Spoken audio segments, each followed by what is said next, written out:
Imagine this. Your app says you are heading to one road, but your wheels are on another. Maybe the map correction is 1 second late. Maybe your app is offline. Most of the time, that is harmless. But what if that wrong signal is not random? The first mistake people make is to assume GPS is a direct readout from space.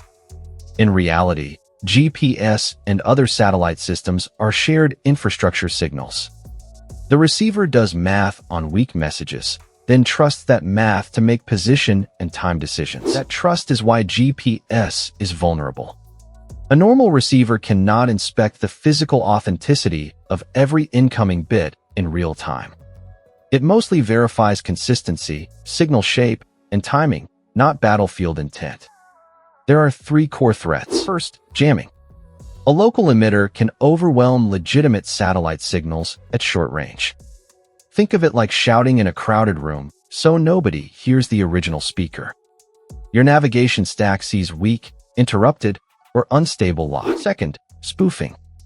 Instead of silence, an attacker plays a fake but convincing voice. The receiver accepts false position or timing because the pattern looks valid enough. The phone thinks it is somewhere else, while it is not. Third, meaconing. Real satellite signals are captured, delayed, and rebroadcast to alter perceived geometry.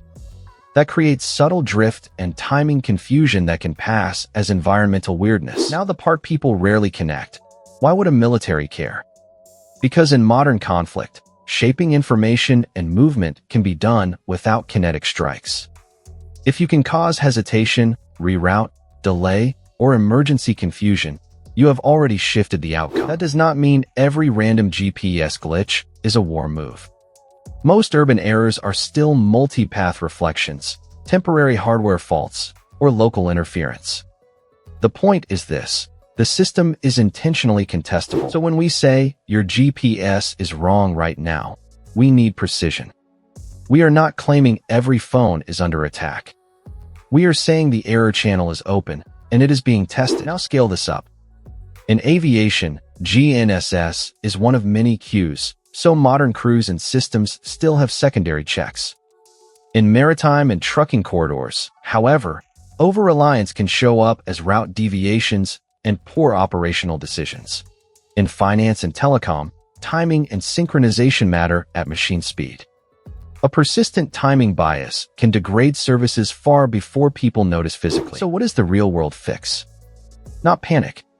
Not total distrust. Better design. First, multimodal navigation. Combine GNSS with inertial sensors, signal consistency checks, and known route constraints. Second, algorithmic hardening.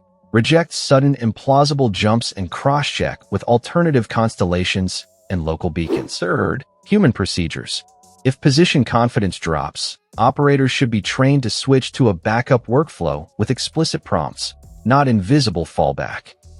When things are uncertain, the interface should say uncertain, not just look confident. There is also a civil rights adjacent point.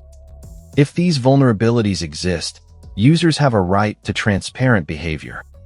The app should show integrity state, not only location. The best safety message is this: your position should be one input, not your only truth source. For the last 10 seconds, the takeaway is simple. We do not need to wait for a major failure to fix this. We already have known tools, stronger anti-spoof features, backup timekeeping, and better user-facing confidence indicators. Your phone can still guide you. But the new rule is not trusted. The new rule is check whether the system knows when it might be wrong. That is the difference between a map and a mission system.